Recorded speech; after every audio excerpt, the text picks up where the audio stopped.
ದೇವ್ರು ನಂಗೆ ಕೈ ಕೊಟ್ಟವನು. ಯಾಕೆ ಪುಟ್ಟಮ್ಮೆ ಈ ಪಾಪಿ ಕೈನಾಗೆ ಅನ್ನ ಇಕ್ಕಿಸ್ಕೋಬಾರ್ದು ಅಂತ ನಿರ್ಧಾರ ಮಾಡಿಬಿಟ್ಟಿದ್ಯಾ? ನಿನ್ನ ಯೋಚನೆಯೂ ಸರಿಯಾಗಿ ಐತೆ ಬಿಡು. ನಾನು ನೀನು ಕಟ್ಕೊಂಡು 3 ಹೆಣ್ಮಕ್ಳನ್ನ ಎತ್ಕೊಟ್ಟೆ ಅಷ್ಟೆ.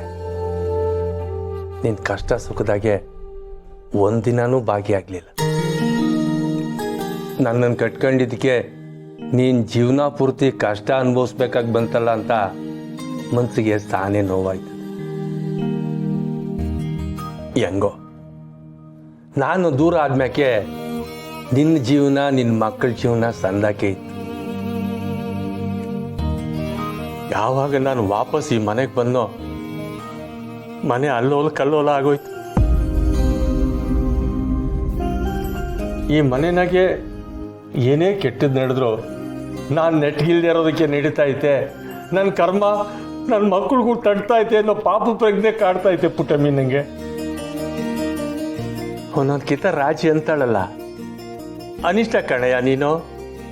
ನಿನ್ನ ಕಾಲ್ಗುಣ ನೆಟ್ಗಿಲ್ಲ.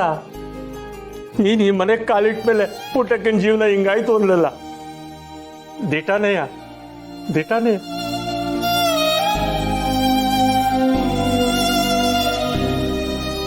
ಈಗ ನೋಡಿದ್ರೆ ನೀನು ಕ್ವಾಪ ಮಾಡಿಕೊಂಡು ಮಾತು ಬಿಟ್ಟಿದ್ಯಾ.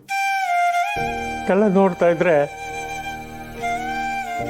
ಬದುಕಿರೋದು ಬೇಡ, ಸತ್ತೋಗ್ಬಿಡೋಣ ಅಂತ ಅನಿಸ್ತೈತೆ ಪುಟ್ಟಮ್ಮಿ.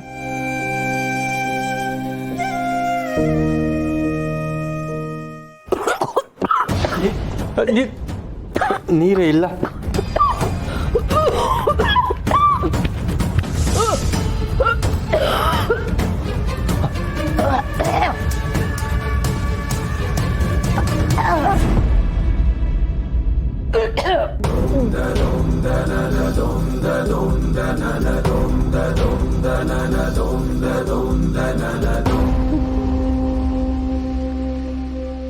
ತಡವಾಗಿ ಸಿಕ್ಕೋ ನ್ಯಾಯ ಸಿಕ್ ಸಮಾನ. ಬದುಕು ಮುಗ್ದೋದ್ಮ್ಯಾಗ ಪಶ್ಚಾತ್ತಾಪ ಬಿಟ್ರೆ ಏನು ಪ್ರಯೋಜನ? ನನ್ನ ಮಕ್ಕಳು ನನ್ನಂಥವು ಯಾವತ್ತೂ ಸುಳ್ಳು ಹೇಳಿರ್ಲಿಲ್ಲ, ಏನನ್ನೂ ಮುಚ್ಚಕ್ಕಿರ್ಲಿಲ್ಲ. ಇವತ್ತು ನನ್ನೇ 3 ಮಾಡಿಬಿಟ್ರು. ಹೊಟ್ಟೆಲಿ ಇಟ್ಕೊಂಡು ಕೈ ತುತ್ತು ಕೊಟ್ಟು ಸಾಕಿದ ಮಕ್ಳ ಹತ್ರನೇ ಇವತ್ತು ನಂಬಿಕೆ ಅನ್ನೋ ಸಾಲ ಕೇಳೋಂಗಾಗೋಯ್ತು.